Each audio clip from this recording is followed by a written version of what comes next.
Welcome to the Joshua B. Boyd vlog, brought to you by family and friends. Nobody really says that anymore. We are now on YouTube and TikTok and Facebook Reels and anywhere that you can post short form content. And soon we'll be on all audio platforms, but that is for the future conversation. Today's conversation is about my first days as a content creator, and my want to relate to you guys is your guys' first days as a content creator. As it stands, but from what you can see on any account that you're seeing this podcast on, I don't have like massive following, but I have had larger followings in the past, and I have had more success in the past, and I have had earlier days with less success and earlier days with more failures. So I consider myself experienced enough to have this conversation, but by no means am I a guru in the sense of how to like really expand on your content over time. I'm more so talking about what happens and what goes through your mind in the processes of you coming to the point of where you decide you want to create content. So entering phase A here, the buildup of continuously consuming content is what I think leads to becoming a content creator. So what I think leads to becoming a content creator is you're actually deciding to pay attention to the YouTube videos you're watching for once. You find that more and more over time they're on an educational topic, or they're from someone you can learn from, someone who's entertaining and educational, someone who is entrepreneurial, someone who knows something about computers, instead of just watching a Post Malone music video on YouTube. That's not like, you'd be surprised how many people actually go to YouTube to learn as opposed to be entertained. And once you hit that point on being on YouTube where you're going on YouTube to enter or to learn instead of being entertained, that is when you're on your way to becoming someone who might want to do that for others by creating their own content. So you have to find someone that's just like you to get this spark. Once you see somebody who's like almost just like you on the internet, but they're doing really well and they're actually like building success with their brand and their personal brands and their companies on the internet, and you're like, wow, like that person's a lot like me. Their adversities are pretty similar to me, and what they've been through is pretty similar to what I've been through. So like, if they can do it, and then I can do it. You know what I mean? Like when we all see Tony Robbins up there, like nobody, like, dude, I've never seen another person that looks like Tony Robbins, acts like Tony Robbins, or has the same feel as Tony Robbins when you're around them. That guy is unique as unique gets. But for me, it was Gary Vaynerchuk. That guy is relatable as hell.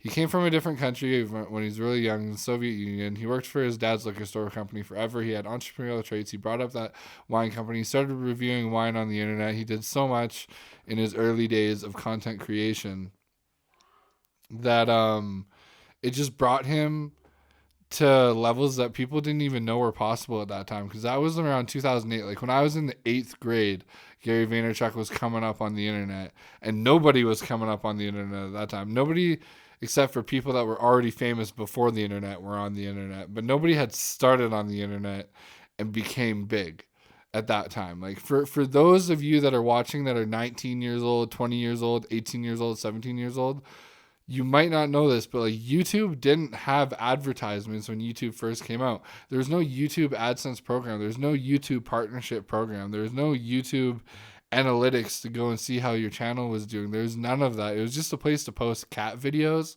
and a place to post a video of you doing a backflip on a trampoline. That's what I did with YouTube when I was young. I was a young content creator. I was like 12 years old creating trampoline trick videos for YouTube, but by no means did we think we were going to make a living off of it, because nobody was. Even people like Ray William Johnson, his show, I don't know if any of you guys know who Ray William Johnson is, but his show was huge back in the day. And he's still huge on like TikTok and YouTube these days. And he's like one of the first ever people that made a show on YouTube. And he's like, he was like not getting paid for that shit for the longest time. I'm pretty sure he was famous for free in the beginning. I'm sure a lot of people on YouTube got famous for free before they ever saw a penny for it.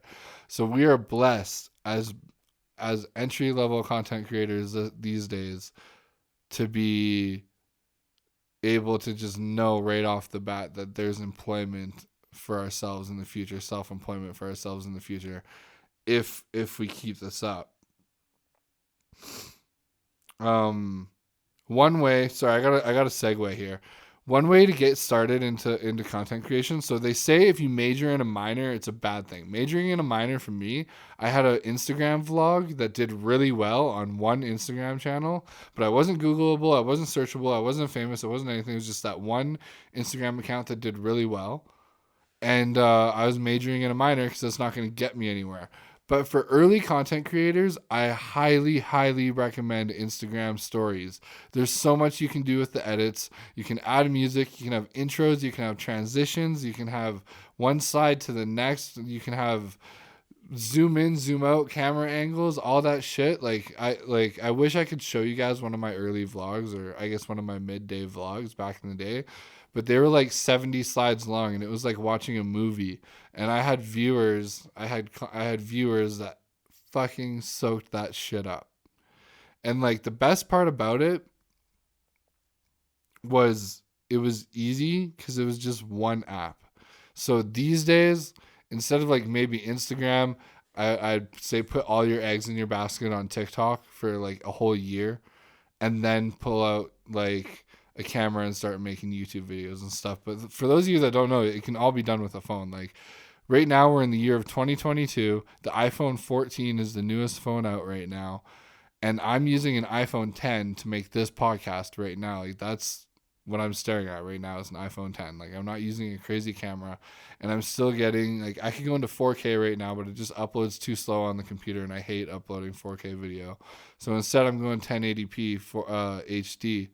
But like you can still do that on your phones, and I know everybody in every video says it, but I'm talking about early content creation here, so I have to mention it myself and how accessible the cell phone is. Okay, so when I was like building an audience, things escalated in a weird way, in the sense that I got my first fan mail, I got my first hate mail, I got my first comments that were like love or hate, and I had to deal with all that. And like honestly, like if it's not happening to you in the beginning and like nobody's commenting, and you're just getting the views, you're probably doing just good enough. But if you're getting like a little bit of engagement, you're doing way better than you think. Because like a video that gets like 1 million views on TikTok can still only have like 2,500 likes on it.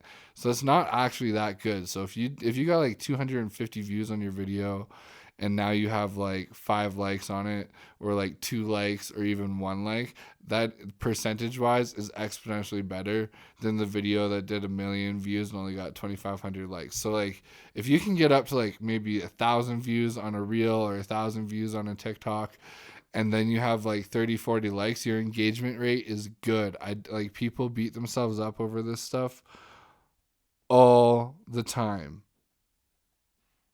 It's not healthy. Anyway, I'm just going to reflect here. So get used to not being great, hit record, and pay attention to your story. If you guys like this podcast, drop a like, hit me up on Instagram. Google Joshua B. Boyd. I show up now.